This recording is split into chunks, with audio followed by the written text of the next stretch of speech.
Alan Carter stared out the viewport of the orbital station, Earth's blue curve filling half the view. His reflection showed a man in his 50s with gray at his temples, dressed in humanity's best guess at formal diplomatic attire. 3 days ago, he had been planning his retirement from the State Department. Now he represented all of humanity. "They're arriving," said Susan Miller, her voice steady despite the tension. The physicist tucked a strand of blonde hair behind her ear and straightened her jacket. 5 ships approaching from lunar orbit. Alan nodded. "Remember the plan. We listen more than we speak. We make no promises." The alien vessels were beautiful, gleaming structures that moved with impossible grace. When the aliens first appeared on Earth's screens 6 weeks ago, the world had experienced every emotion from panic to joy. But after the initial shock, humanity did what it always did. It prepared. The main door slid open with a soft hiss. Alan counted 17 different species entering the conference room. Some walked on legs, others glided on tentacles or floated on gravity disks. Their shapes and colors covered a rainbow of evolutionary paths. "Welcome to Sol System," Alan said with a small bow. "I am Alan Carter, representing Earth." A tall being with blue-gray skin and 4 arms stepped forward. "I am Ambassador Xorl of the Vespian Empire, and senior representative of the Galactic Conclave." Its translator device produced perfect English. "We have observed your world for decades. Your recent faster-than-light experiments finally qualified you for contact." Susan's eyes widened slightly at this revelation, but she remained silent. "Please, sit." Alan gestured to the large round table. The human delegation, just 5 people, looked small compared to the aliens' numbers. Xorl placed a small device on the table. It projected star maps showing thousands of worlds. The Conclave unites over 500 sentient species across this spiral arm. "We offer Earth provisional membership." Another alien, insect-like with compound eyes, clicked something that translated as, "Your species advances quickly, unusually quickly. From nuclear weapons to space travel in mere decades." Alan smiled politely. "We're eager learners." "And fighters," added a reptilian being. "Your history contains more conflicts than most Conclave members." For 3 hours, they discussed the basics of the galaxy, established trade routes, technology levels, and diplomatic protocols. Alan noticed something interesting. Whenever he asked direct questions about military capabilities or resource values, the aliens changed the subject. During a break, Susan whispered to him, "They're treating us like children at the grown-up table." Alan nodded. "I noticed. They've mentioned what they'll give us. Basic space technology, medical advances, but they're vague about what they want in return." "Water," Susan said. "They've mentioned our oceans 8 times, and something about our genetic diversity." When they returned to the table, Ambassador Xorl presented preliminary membership terms. As Alan read through them, his diplomatic smile didn't falter, but his eyes hardened. The terms were one-sided. Earth would receive protection and guidance in exchange for massive resource rights, water extraction, mining permits, research access to Earth's biosphere. The document read like a colonial agreement, not a partnership. "This is just a starting point for negotiations," Xorl said, 4 hands spread in what appeared to be a gesture of openness. "The Conclave welcomes Earth to galactic civilization." Alan looked at the eager alien faces surrounding his small team. He understood now. To them, this wasn't a meeting of equals. It was the powerful offering terms to the weak. "We look forward to discussing these terms in detail," Alan said carefully. "Earth has much to offer the galaxy, and much to learn." What none of the aliens realized was just how differently humans approached negotiations. And unlike every species they had encountered before, humans had no problem walking away from a bad deal. The real negotiations hadn't even begun. 6 months had passed since first contact.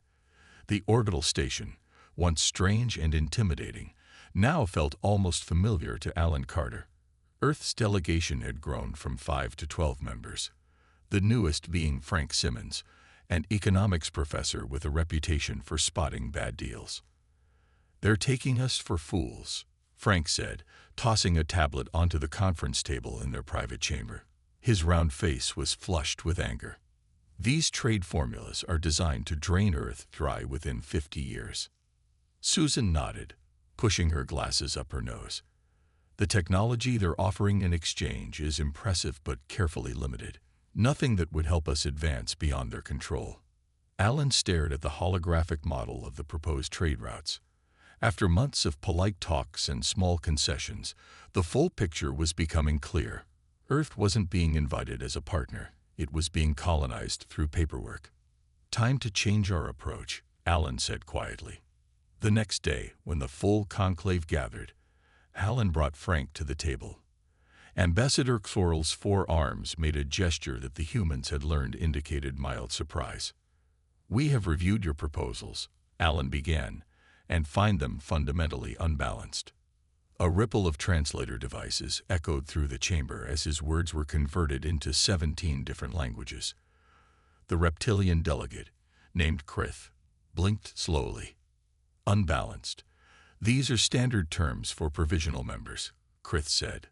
Frank opened his presentation. "By our calculations, Earth would provide resources worth approximately 50 trillion credits using your own market values. In exchange, we receive technology valued at less than 2 trillion. The chamber went silent. The aliens exchanged glances. "Your understanding of galactic economics is primitive," Ambassador Coral said, voice cool through the translator. "You fail to account for protection costs and integration expenses." "Actually," Frank continued, pointing to specific clauses, "we accounted for everything mentioned in your documents. The terms remain exploitative." An insect-like delegate clicked rapidly, translator struggling to keep up. "New species always accept these terms. Always. For 4,000 years. Alan leaned forward. "That tradition ends today. Earth proposes new terms." He transmitted a document to the central system. "These represent a fair exchange." The delegates viewed the human proposal with expressions that ranged from shock to what appeared to be amusement. One small, gray being actually made a sound like laughter. Ambassador Xorl's skin darkened to a deeper blue. "These terms are unacceptable. You ask for manufacturing rights to Level 3 technologies. Provisional members never receive such access. Then perhaps Earth should not be classified as a provisional member," Susan suggested. The physicist had been studying alien technology meticulously. "Our star system contains resources valuable to the Conclave. Our people offer unique perspectives. We deserve fair treatment." "Impossible," hissed Krith. "You must understand your place in the galactic order." Alan smiled politely. "And where exactly is that place?" The question hung in the air. None of the aliens seemed to know how to respond. "We will adjourn for today," Ambassador Coral finally said. "The Conclave must discuss these unusual demands." After the aliens left, Susan turned to Alan. "They're not used to being challenged." "No," Alan agreed. "And they're definitely not prepared for what comes next." Frank looked between them. "What exactly comes next?" Alan's expression was calm but determined. "If they return with anything less than respect for our position, we show them something they've never seen before." "What's that?" Frank asked. "An empty chair at the negotiation table," Alan said. "Sometimes in a negotiation, your most powerful move is being willing to walk away." None of them realized that this simple human concept would soon send shockwaves across the galaxy. 3 days of tense meetings had passed since Earth presented its counter-proposal. Each session ended the same way, with the aliens offering tiny concessions while keeping the core of their exploitative terms intact. "They think we'll cave eventually," said Linda Russ, the newest addition to Earth's team. The former military strategist had been brought in to assess the aliens' body language and tactics. Her sharp eyes missed nothing. "They're used to wearing down new species until they accept whatever is offered." Alan nodded, looking tired but determined. The human team sat alone in their chamber, Guards posted outside. They had 15 minutes before the next session began. "What are our options?" Susan asked, running simulations on her tablet. "Their technology is far beyond ours. If they decide to take what they want by force." Frank shook his head. "If they wanted to conquer us, they would have done it already. They want the appearance of a fair agreement. It's how they justify their empire to themselves." Alan stood up and walked to the window. Earth shone below, beautiful and vulnerable. "Then we do something they don't expect. We leave." The room fell silent. "Just walk out?" Susan asked. Linda smiled slowly. "It's perfect. In military terms, it's changing the battlefield. They expect us to stay and negotiate until we surrender. So we don't." 2 hours later, Ambassador Xorl finished presenting yet another slightly modified version of the same unfair terms. The 7 alien representatives at the table watched Alan expectantly. Alan stood up. "The delegation from Earth has listened carefully to the Conclave's position over many months.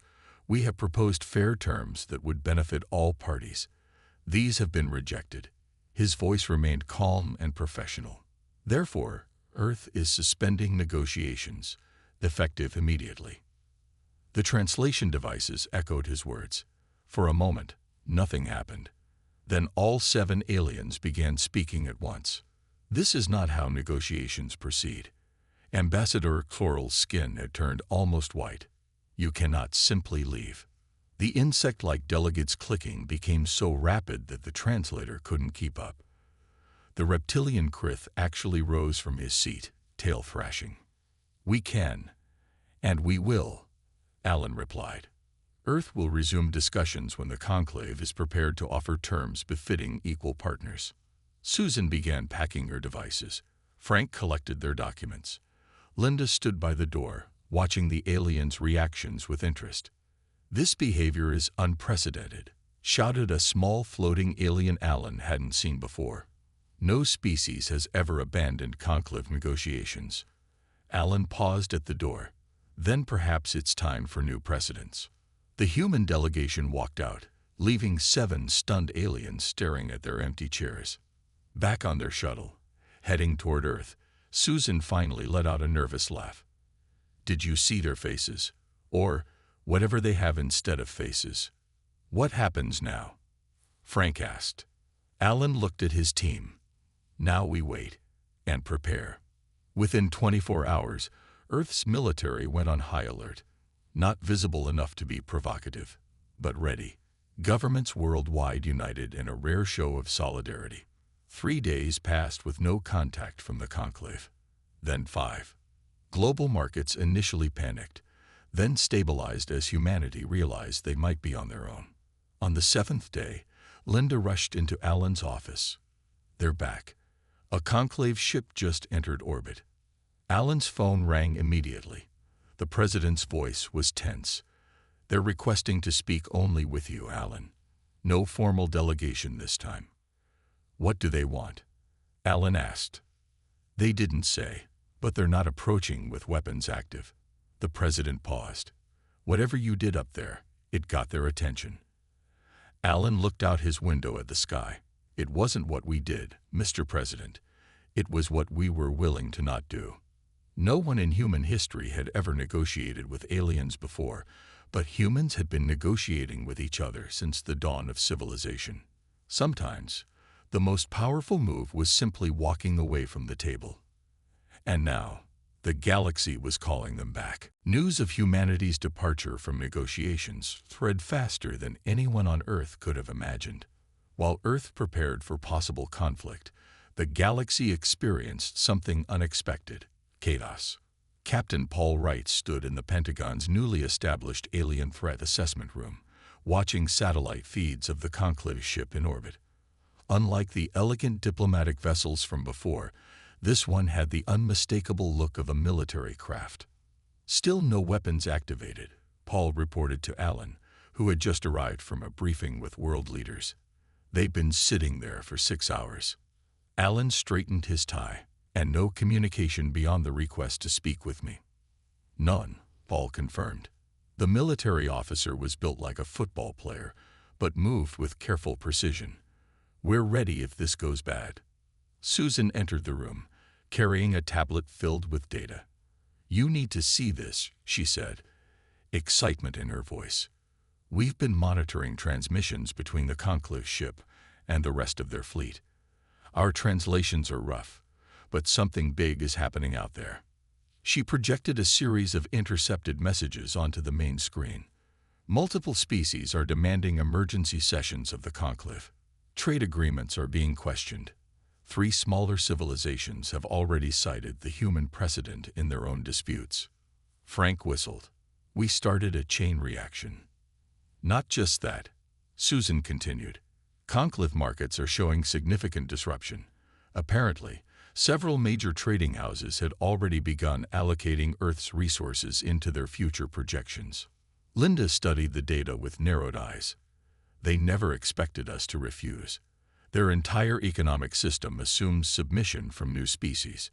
She smiled slightly. By leaving the table, we didn't just shock them. We broke their economic models. A communication officer rushed in.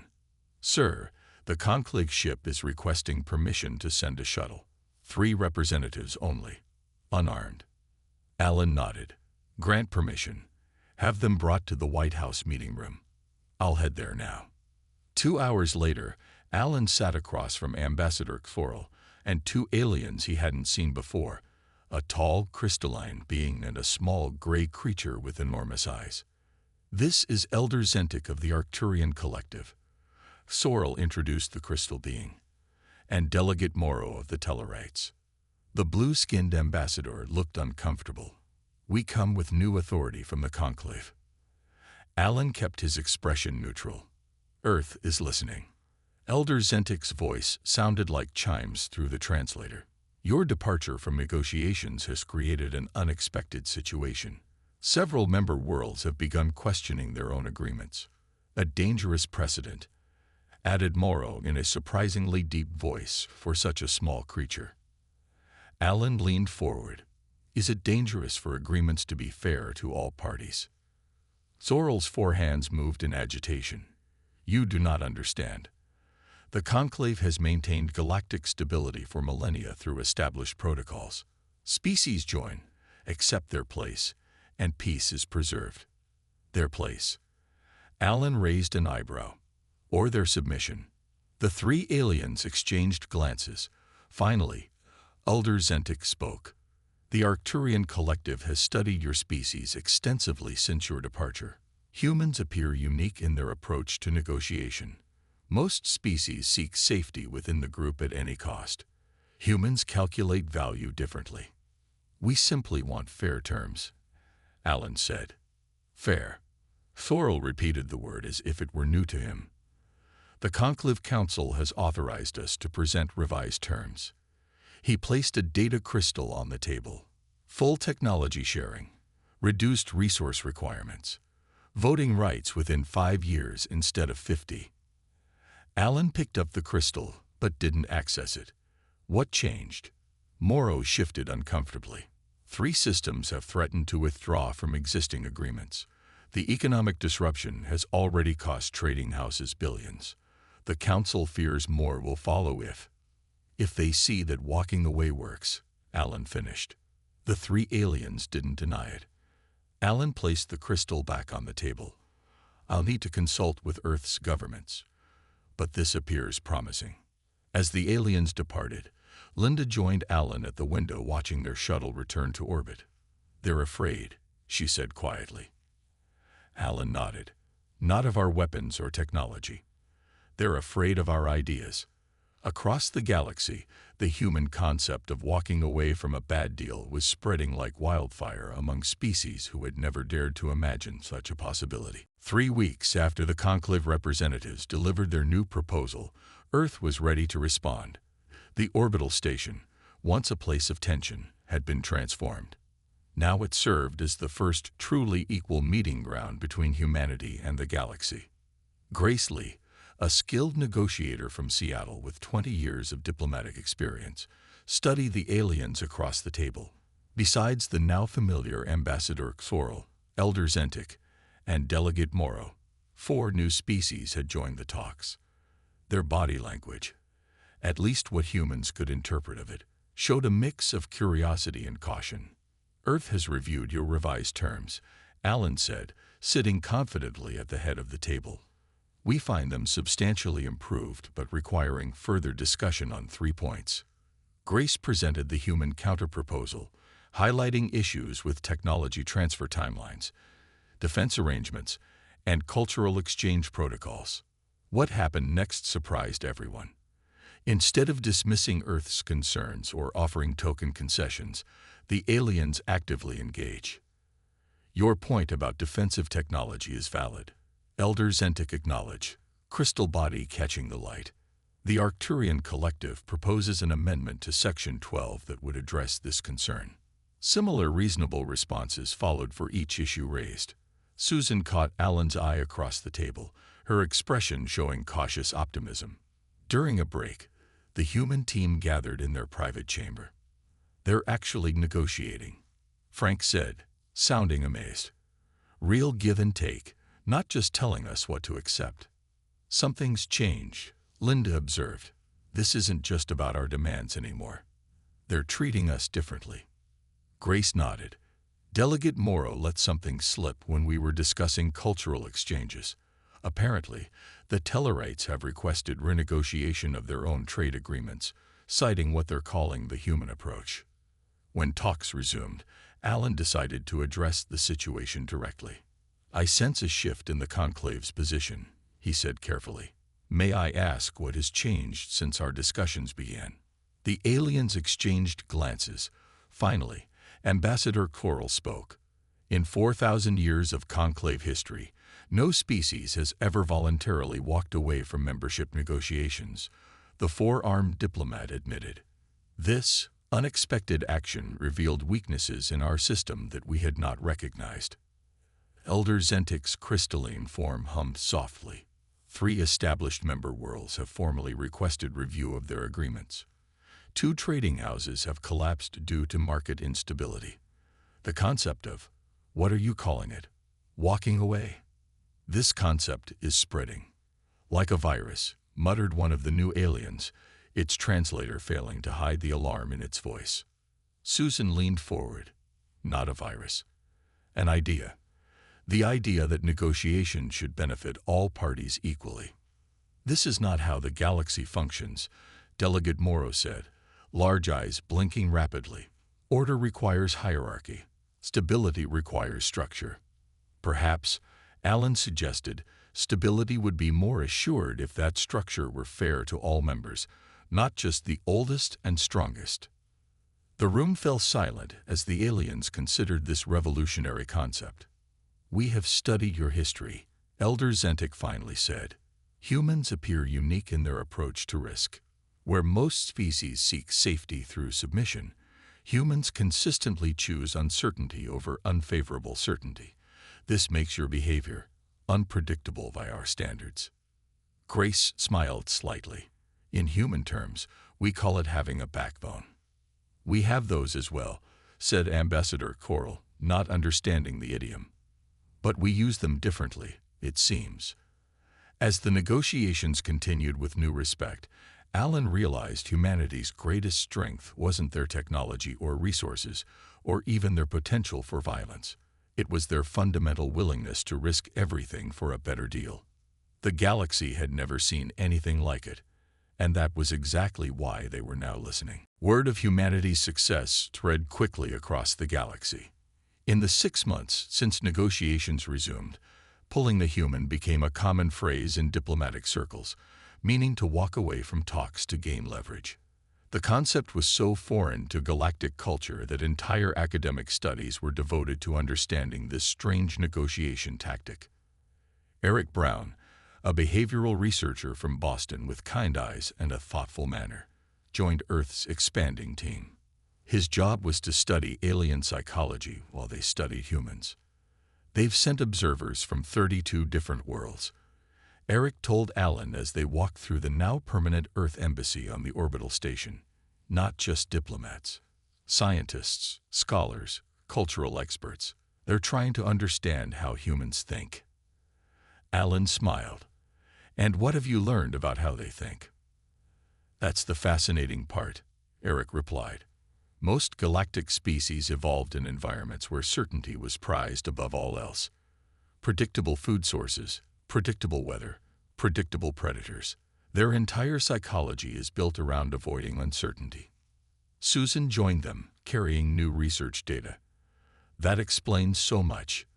Their trade agreements, their rigid hierarchies, it's all about creating absolute certainty. And then humans showed up, Alan said, a species that evolved in constantly changing environments, who actually thrive on uncertainty, Eric finished. To us, walking away from a bad deal seems obvious. To them, it's almost incomprehensible, like choosing to jump off a cliff on the chance you might fly.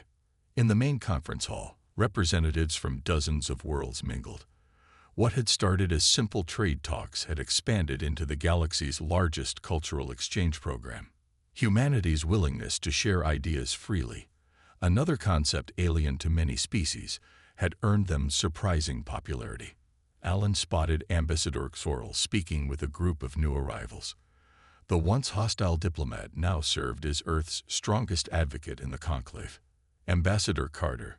Sorrel greeted him, using Alan's new official title. These are representatives from the Proxima Centauri colony worlds. They were, how do you say it, pulling a human with the central authority until their grievances were addressed. Alan shook hands, tentacles, and appendages with the newcomers. We're happy it worked out for you. Later, during a private meeting with the core human team, Grace reported on their diplomatic progress. 17 more fair trade agreements signed this week, she said proudly. And not just for Earth. We'd helped negotiate better terms for the Tellarites and the Rigelian Compact as well. Frank laughed. Remember when we were just trying to get a fair deal for ourselves? Now half the galaxy wants our help renegotiating their contracts. It's more than that, Linda pointed out. The entire power structure is shifting. The oldest conclave members are losing their grip as younger worlds demand equal treatment. Susan pulled up data on her tablet.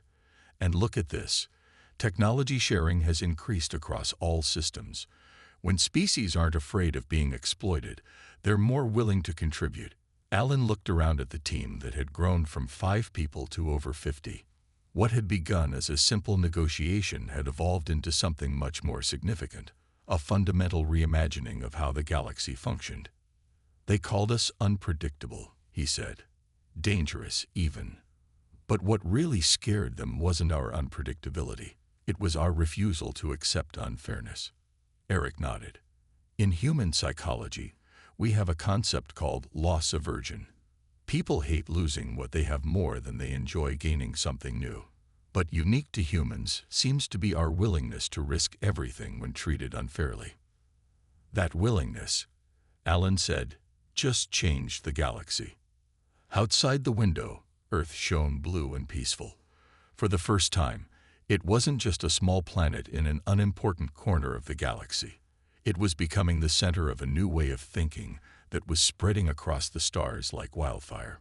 And all because humans left the table. 2 years after first contact, Alan Carter stood before the full galactic conclave on their central world.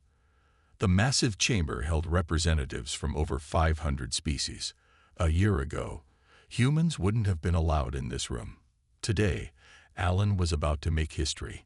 The conclave recognizes Ambassador Alan Carter of Earth, announced the High Speaker, a tall being made of what looked like flowing silver. He comes before us as the first human candidate for the Council of Worlds. Susan, Frank, Linda, Paul, Grace, and Eric sat in the Earth section, watching with pride. Their small team had grown into a full diplomatic corps, but the original members remained at its heart. Thank you, High Speaker, Alan said, his voice carrying through the vast chamber. Earth is honored by this nomination. The journey to this moment had been remarkable. What began as simple trade negotiations had evolved into a complete restructuring of galactic politics. The old hierarchical system was giving way to something new, a true community of worlds where all voices mattered. Ambassador Coral stepped forward from the Vespian delegation. The blue-skinned diplomat who had once viewed humans as primitive now spoke in their favor. When humans first joined our talks, we saw them, as we had seen all new species, as junior partners to be guided and controlled. Sorrel admitted, "We were wrong. Their perspective has brought something vital to our conclave. Change is difficult," Elder Zentik added, crystal form glittering, "but necessary. Under the human approach to fairness, trade has increased 26%. Conflicts have decreased. Member satisfaction has reached its highest point in recorded history. Not everyone supported the changes. Several of the oldest species had resisted fiercely. Some had even threatened to leave the conclave, only to discover that this threat no longer carried the weight it once had. The vote was swift and decisive. Alan Carter became the first human to join the Council of Worlds, with Susan Miller appointed as Earth's chief scientist to the conclave's research division. Later, at the celebration in Earth's embassy, Alan found a quiet moment with his original team. "Did you ever imagine this when we first met them?" Susan asked, raising a glass of champagne. Alan shook his head. "I was just trying to get a fair deal for Earth. I never expected to help rewrite the rules for 500 worlds." Ambassador Sorrel approached their group, moving with the grace that came from having 4 arms. "May I join you?" "Of course," Alan welcomed him. Sorrel looked out at the celebration, where dozens of species mingled freely. "I must confess something, Ambassador Carter. When you first left our negotiations, the conclave was not merely surprised. We were terrified." "Terrified?" Frank asked. "Of us leaving. Of what it meant." Sorrel explained. "For thousands of years, we believed stability required control. That happiness came from certainty. That new species must be guided firmly for the good of all." The alien's eyes focused on Alan. "You showed us a different path." Linda smiled. "We just wanted to be treated fairly." "Exactly," Sorrel said. "And that simple idea has transformed the galaxy more thoroughly than any weapon or technology could have." As the evening continued, Alan stepped away to look at Earth through the station's viewport. The blue planet seemed both smaller and more significant than ever before. Eric joined him. "Penny for your thoughts, Mr. Council Member." "I was thinking about human history," Alan replied. "How many times we fought each other over resources, territory, ideology. All that conflict taught us something valuable." "What's that?" Eric asked. "The difference between a good deal and a bad one," Alan said. "And the courage to walk away when necessary." Outside the viewport, stars stretched to infinity. Humanity had found its place among them, not through superior strength or technology, but through a simple, powerful idea that had been with them all along. Everyone deserves a fair seat at the table.